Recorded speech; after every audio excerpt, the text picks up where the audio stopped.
Dickiness Felicia Taiwo Ajibade ní sọjọ́ ìbí lónìí o. Aya bàbá mi Olúdélé Michael Ajibade. Òkú ọdún o. Màmá mi Èjìrẹ́ Òyìnlá mo kí òkú ọdún mo ní òkú àṣeyẹ. Àṣeyí sámọ́dún ọdún ayọ̀ ló sì máa ṣe.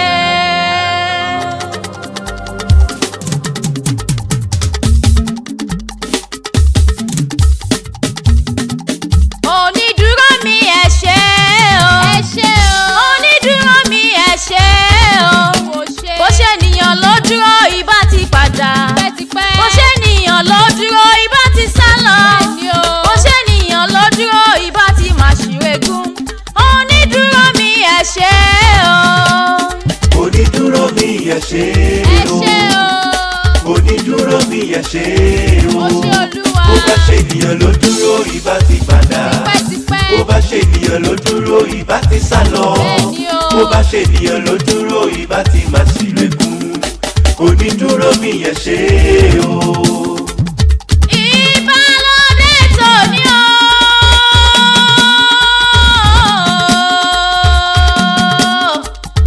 Mo rí ìbà fún Ọlọ́run ọba. Ìbà arúgbó ọjọ́ o. Ìbà f'Ẹlẹ́dùmarè ọba tó dá ọ títí tí dọjọ́ òní. Dickiness Taiwo Ajibade o. Mo bá ọ dúpẹ́ lọ́wọ́ adáni má gbàgbé ẹni. Mo lọ́ọ̀ ní fọdún èyí ṣàṣemọ́ lágbára Ọlọ́run ọba. Aya bàbá mi Olúdélé Michael mo ní o mọ̀ gbóhùn ẹnu mi. Màmá Tóbi o. Màmá Ìfẹ́ nílùú Canada. Màmá Christiana. Màmá Tiara Olúwa o. Ní ẹ mọ̀ gbóhùn ẹnu mi. Mo lé òní rí kú ọmọ. Ẹ ò ní sòkú ọkọ. Owó ò ní wọ́n nínú ilé rẹ. Ayọ̀ ò ní wọ́n nínú ilé rẹ. Ìdùnnú ò ní wọ́n nínú ilé rẹ. Àlàáfíà ò ní wọ́n nínú ilé rẹ. Lágbára Adáni mọ̀ gbàgbé ẹni. Happy birthday to you o. Màmá mi Èjìrẹ́ mo ní o mọ̀ gbóhùn ẹnu mi. Mo ló ti sọdún èyí ò mọ̀ sàmọ́dún ní lágbára Ọlọ́run ọba. Ṣebí Mr. Portable náà ló rán mi wá.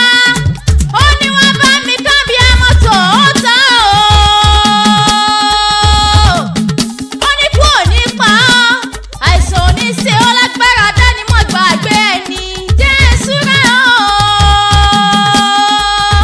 Jésù rẹ̀ wẹ́rẹ́ kí n súré wá lọ dé àwọn bàbá tó bí ọlọ́mọ.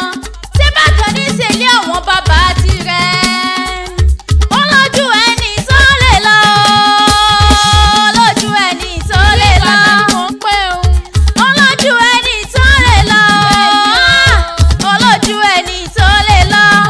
Bí mo bá rè Ìbàdàn nílé Olúyọ̀lé, olójú ẹni tó lè lọ. Màmá mi Èjìrẹ́ mọ̀ gbọ́mọ́ ṣe ń porí kí àwọn bàbá tó bí ọlọ́mọ. Ṣé Ìbàdàn ní ṣe ilé bàbá tirẹ̀? Màmá mi Èjìrẹ́ o. Ṣé wọn lọmọ Lágẹ̀lú ọmọ wa pátá mọ́ fìdá tí ó ń pọta sílẹ̀ kí ìjà ó tó dé? Ẹni tí a bẹ̀ pé kó mọ́ jagun mọ́ ti tún léwọ́ ogun. Ìwọ lọmọ Ìbàdàn ọmọ àjòrò sùn. Ìwọ lọmọ ẹni tó múra ìjà sílẹ̀ bí ẹni tó mọ̀. Ìlú tí ò ní gbóní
àmọ́dún o.